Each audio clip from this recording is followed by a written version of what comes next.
सवेग चालिला सबळ जैसा कलोळ अग्नीचा. असो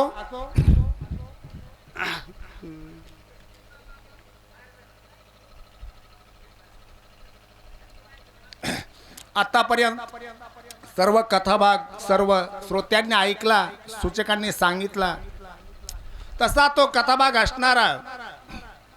कालनेमी आणि हनुमंताचं ज्या ठिकाणी समोरासमोर हनुमंतानं त्या कालनेमीला ओळखलं, हा कपटी राक्षस आहे.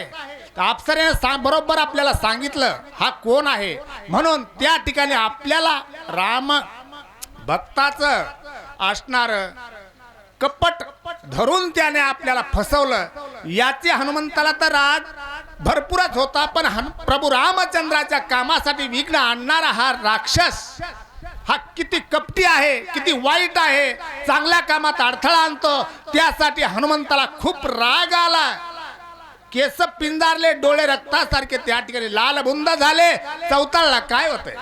लक्षोनी आणि शाचर उडी घातली सत्वर झाले शतचूर्ण शरीर कपी भारे वरी पडता. हनुमंतानं त्या ठिकाणी प्रभू रामचंद्राच्या नावाचा जय जय करून जय जयकार केला. कसा केला? प्रभू रामचंद्र भगवान की जय असा जय जयकार केला आणि त्या कालनेमीच्या अंगावर झडप घातली. त्या कालनेमीचा त्या ठिकाणी चक्काचूर त्या ठिकाणी झाला. तरी राक्षसा तुरबळी आक्रंदे दिधली आरोळी कपी तुझी युद्ध समेळी मी रांगोळी करी. त्या ठिकाणी मेला नाही, त्या ठिकाणी खाली पडला आणि त्या ठिकाणी त्याला सुद्धा राग आला. सांगितलं तुझी मी आता सुद्धा गै करणार नाही, तुझी वानरा तुझी राख रांगोळी मी करेल असा तो युद्धाला त्या ठिकाणी तो कालनेमी असणार. ऐसे बोलता राक्षस भूमी आदळला कर्कश निधा उठिला बहुवस पर्वतेस धनानी. राजाच्या भरात असणारा कालनेमी सुद्धा त्या ठिकाणी धन धन धन आपली शक्ती त्या ठिकाणी दाखवू लागला. असे त्या ठिकाणी जमीन त्या ठिकाणी हादरू लागली. सर्व त्या ठिकाणी संध्याकाळची वेळ आहे, निम्या रात्रीची वेळ आहे. त्या ठिकाणी सर्व झोपलेली राक्षस जागे होऊ लागले. सर्व समाज त्या ठिकाणी जागा होऊ लागला. काय झालं काही कुणाला कळेना. संध्याकाळची रात्र आहे. त्या ठिकाणी सर्व झोपलेले लोक जागे झाले, खडबडून उठले. शब्द झाला अत्याद्भुत गंधर्व होते निद्रिस्त ते उठून या तेथे सैरा धावत पर्वती. ज्या ठिकाणी हनुमंताला लक्ष्मणासाठी वल्ली आणायची ती तोच पर्वत. त्या ठिकाणी जे असणारे जे पहारेकरी होते गाढ झोपेत होते आणि या आवाजामुळे त्या ठिकाणी ते पहारेकरी उठले. कशामुळे आवाज झाला, काय झालंय कोण जाणे. त्या ठिकाणी दचकून झोपेतून उठते. काय करता? दनका उठिला दुर्धर जागे झाले सत्वर घेऊन या शस्त्रास्त्रे पर्वतेंद्र शोधिती. त्या ठिकाणी असणारे राक्षस गण पहारेकरी त्या ठिकाणी जागे झाले, खडबडून उठले. आपापली जी शस्त्रास्त्र आहेत त्या ठिकाणी आपापल्या हातामध्ये घेतले आणि हातामध्ये घेऊन तिकडे तिकडे त्या ठिकाणी अंधारामध्ये त्या कोण आले काय झालंय याची परिस्थिती करण्यासाठी पाहण्यासाठी त्या ठिकाणी फिरू लागले. काय झालं? तव देखिला कपी केसरपी भवता वेढिला समग्री वर्षता ती शस्त्रास्त्री निशी माझी चोरी केवी करीशी. मग त्या ठिकाणी त्या पहारेकरांनी ज्या वेळेस शोध घ्यायला चालू केला त्यावेळेस त्या हनुमंतरायात वानराच्या वेशात त्या ठिकाणी दिसून आले.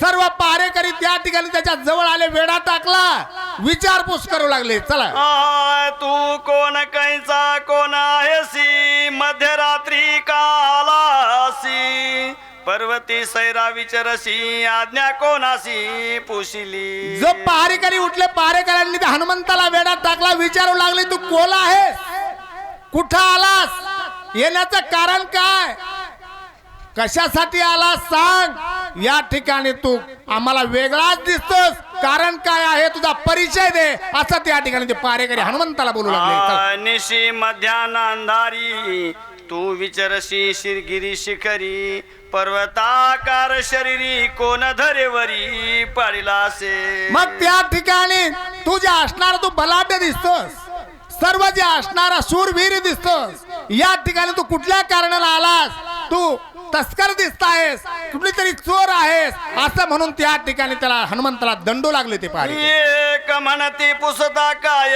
धरा बांधा हात पाय मध्यरात्री विचारत आहे तस्कर होय सर्वथा.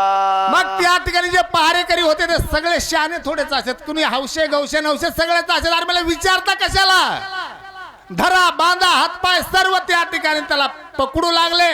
धरण्याची आणि बांधण्याची त्या ठिकाणी हनुमंताला घाई करू लागले. ऐसा करीती कल्लोळ मिनले सभोवते सकळ ते देखो गोळांगुळे मधुर बोलत. बघा शहाण्याचे लक्षण हे असतात. किती संकट आला, किती समजा आघात होण्याची वेळ जरी आली, त्या ठिकाणी शांतपणानं जो निवारण करतो तो खरा सज्जन, तो खरा ताकदवान. असा असणारा तो हनुमंत त्या ठिकाणी सर्व त्या ठिकाणी धरण्यासाठी बांधण्यासाठी सर्व तत्पर आहेत, करू लागलेत. आणि करत करत असा हनुमानजी विचार करतात, शांतपणाने त्यांना उत्तर देतात. काय बोलतात ऐका. जम्बू द्वीपाचे दक्षिण कोणी किष्किंदासे राजधानी सुग्रीव राज चुडामणी तयस्थानी नांदत. हनुमंतानं त्या ठिकाणी सर्व त्या राक्षसांना सांगायला सुरुवात केली.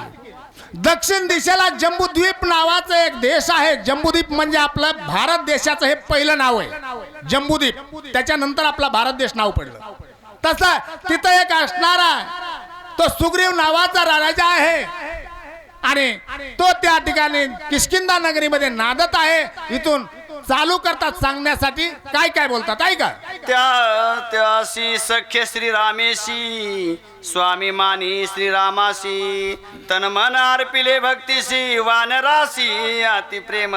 मग त्या ठिकाणी सुग्रीव राजा असणारा तो त्या प्रभू रामचंद्राचा अतिप्रिय भक्त आहे.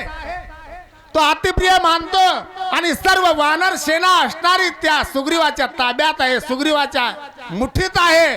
आणि असा तो सुग्रीव राजा त्या किष्किंधेमध्ये नांदत आहे आणि तिथला मीच आहे. चला. राम रावणाचे रण युद्ध झाले अति दारुण रावणे ब्रह्मशक्ती सोडून बंधू लक्ष्मण पाडीला. थोडक्यात हनुमानजीला सांगितलं, जास्त पाळला लावत बसले नाही. सांगितलं रावणाचा आणि प्रभू रामचंद्राचं युद्ध चालू होतं आणि युद्ध चालू असताना भाऊ असणारे राम आणि लक्ष्मण त्या ठिकाणी रावणानं त्या ठिकाणी लक्ष्मणाला शक्ती आणली आणि शक्ती लागल्यामुळं लक्ष्मण हा त्या ठिकाणी धारातीर्थी कोसळलेला आहे. आणि धारातीर्थी कोसळल्यामुळं मला या ठिकाणी औषधी नेण्यासाठी यावं लागलं, म्हणून या ठिकाणी मी इथं आलो आहे असं शांतपणे उत्तर त्या हनुमंताने त्या ठिकाणी दिलं. वाचवा सौमित्रासी नेऊ आलो औषधीशी विघ्न न करावे आम्हासी नमन तुम्हासी मी करीतो. सांगितलं हनुमंताला, मी चोरी करण्यासाठी आलो नाही, मी वाईट कामासाठी आलो नाही. फक्त लक्ष्मण असणारा धारातीर्थी पडलेला आहे. रामाचा तो अंतःकरणातला तो भाऊ आहे. मी रामाचा भक्त आहे. लक्ष्मण त्या जखमी अवस्थेतून उठावा आणि त्यासाठी इथली वल्ली त्या ठिकाणी औषध म्हणून मला न्यायची आहे, म्हणून मी या ठिकाणी आलो आहे. उदया येता गबस्ती प्राण सांडील उर्मिलापती म्हणून औषधी मध्यरात्री नेवो निश्चिती मी. दुसरं काहीच कारण नाही. फक्त जर दिवस उगवायच्या आत जर मी समजा वल्ली घेऊन नाही गेलो तर त्या ठिकाणी सौमित्र असणारा मरेल आणि सौमित्र मेल्यानंतर सर्व कार्य बंद पडेल. म्हणून यासाठी मी संध्याकाळच्या वेळेला या ठिकाणी औषधी नेण्यासाठी आलो आहे. मला औषधी घेऊन जाऊ द्या. सुग्रीवे सहित वानर सकळ श्रीरामाचे किंकर माझे नाम हनुमान वीरे मार्ग सत्वर मज द्यावा. मग त्या ठिकाणी सांगितलं सर्व वानर वीर असणारे सुग्रीवाच्या आज्ञेत आहे.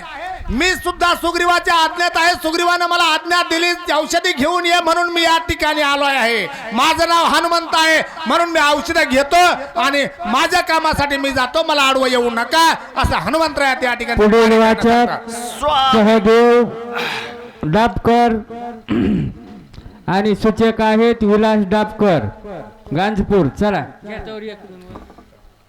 स्वामी कार्य साधिता पूर्ण सर्वथा करू नये विघ्न पुढीला शिकरिता चळणे श्री रघुनाथ शोभेल. बघा हनुमंतानं सांगितलं माझ्या स्वामीच्या कार्यासाठी जर विघ्न जर आणत आल, चांगल्या कामासाठी जर विघ्न जर आणला, आताही बघा कुठं तरी एखादा सप्ताह असेल, कुठं शक्ती असेल, कुठं कार्यक्रम असेल, चांगलं कार्य जर त्या ठिकाणी चाललेलं असेल, सर्वांनी सहकार्य करावं, सर्वांनी हातभार लावावा आणि त्या ठिकाणी ते कार्य सिद्धीस न्यावं. तशा प्रकारे असणाऱ्या माझ्या प्रभूचं कार्य आहे. त्यासाठी मी औषधी न्यायला आलो आहे. मला औषधी घेऊन जाऊ द्या, नसता माझ्या प्रभूला त्या ठिकाणी राग येईल, प्रभू रामचंद्र शोभतील असं त्या ठिकाणी हनुमंतराय विनंती करून त्या सर्व पारेकऱ्यांना बोलतात.